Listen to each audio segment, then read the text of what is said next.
السلام عليكم. معاكم محمد جمال، باك اند ديفلوبر.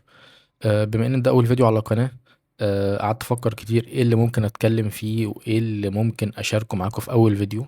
لقيت ان في غلطة فعلا وقعت فيها فترة واثرت عليا بشكل كبير، وحبيت ان أنا اشاركها معاكم بحيث ان لو في حد واقع في نفس الغلطة دي او عنده نفس المشكلة دي ياخد باله منها، يعني ويحلها على طول علشان ما تأثرش عليه. طيب الغلطة دي ايه؟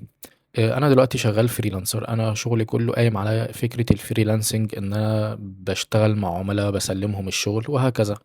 طيب انا عشان العميل ده يجي لي او يعرفني، هيعرفني ازاي؟ عن طريق ان انا بسوق نفسي، بعرف الناس انا بقدم ايه بعمل ايه وهكذا. الغلطة اللي احنا بنقع فيها، والله انا دلوقتي مشغول، عندي ضغط شغل، فخلاص انا وقفت بقى تسويق نفسي وكده، ما انا عندي شغل دلوقتي. بتتفاجئ امتى بقى؟ ان لما المشاريع دي تخلص او تبقى خلاص قربت تخلص، ساعتها نقول طب انا ما عنديش مشاريع تانية. خصوصا لو انت يعني دخلك كله قايم على الفريلانسنج، ما عندكش مصدر دخل تاني. طيب اعمل ايه؟ نبدأ بقى ان احنا نعمل ابديت للسي في وللبروفايل بتاعنا ولينكد ان وهكذا. بس كل ده جميل طبعا، بس بيتم تحت ضغط واستعجال، وما بيطلعش بالجودة اللي احنا مستنيينها، لان انت طبعا مستعجل. طب انا اعمل ايه في الحل او في الحالة دي؟ آه لازم يبقى في واجب يومي او اسبوعي على الاقل. توسع دايرة علاقاتك، تعرف الناس انت بتعمل ايه. لا يعني ده لازم يبقى جزء فعلا من شغلك، لان الغلطة اللي انا وقعت فيها، اللي انا كنت فاكر لما ابقى افضى ابقى اعمل ده، لكن اكتشفت ان ده هو شغلي اصلا، ان انا افضل اسوق لنفسي واعرف الناس انا بعمل ايه.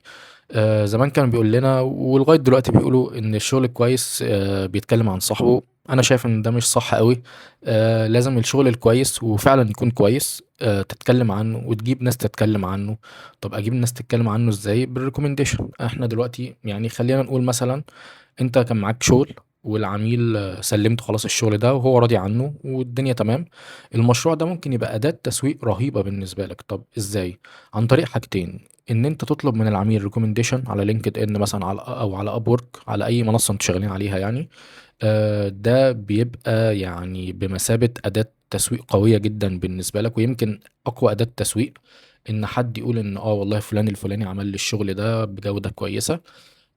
فالريكومنديشن مهمة جدا، للأسف دايما بننساها. اهتم جدا بفكرة الريكومنديشن على لينكد ان لما تخلص شغل مع عميل.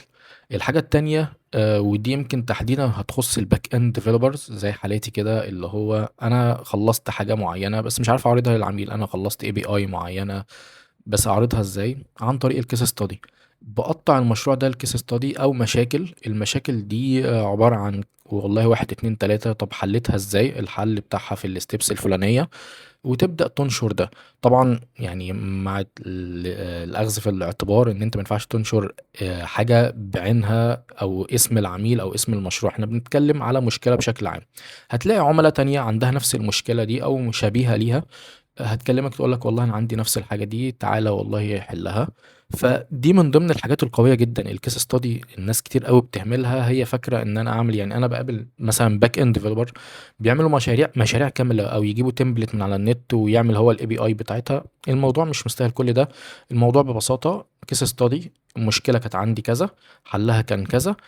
وتبدا تنشر ده على المنصات المختلفه، اذا كان بقى لينكد ان او تويتر او ايا كان المنصه المناسبه ليك يعني. فلو هنصحك فعلا او خليك تاخد بالك من غلطة انا وقعت فيها، هي فكرة انك لازم تفضل تسوق لنفسك وتوسع دايرة علاقاتك. الحاجة اللي مش هتفيدك دلوقتي هتفيدك بعدين. لو انت عرفت حد في مجال مختلف تماما، ما فادكش دلوقتي هيفيدك بعدين، انت هتفيده. فدايما الموضوع بيبقى ماشي كده. ففعليا لازم تخصص وقت في الاسبوع بتاعك، وليكن الويك اند، تشوف لينكد ان، تشوف السوق رايح فين، انت مكانك فين في السوق، وتبدأ تتكلم عن الخدمات بتاعتك بشكل كبير. ما تستناش لغاية ما تخلص المشاريع وتبدأ تسوق لنفسك، لان النتيجة مش هتعجبك. فدايما لازم تسوق لنفسك، حتى وانت معاك مشروع، حتى وانت مضغوط، بقدر الامكان. يعني انا حبيت اشارك معاكم في الكام دقيقة دول الحاجات اللي ممكن تنور بالنسبة لك فكرة معينة تاخد بالك منها قدام، وما تعملكش مشكلة زي ما هي أثرت عليا فعلا. أتمنى أكون أفدتكم في الفيديو ده، وإن شاء الله استنونا في فيديوهات تانية وفي معلومات تانية بإذن الله. ولو في حاجة معينة حابين نتكلم عنها، يعني قولولي في الكومنتات وأنا معاكم إن شاء الله.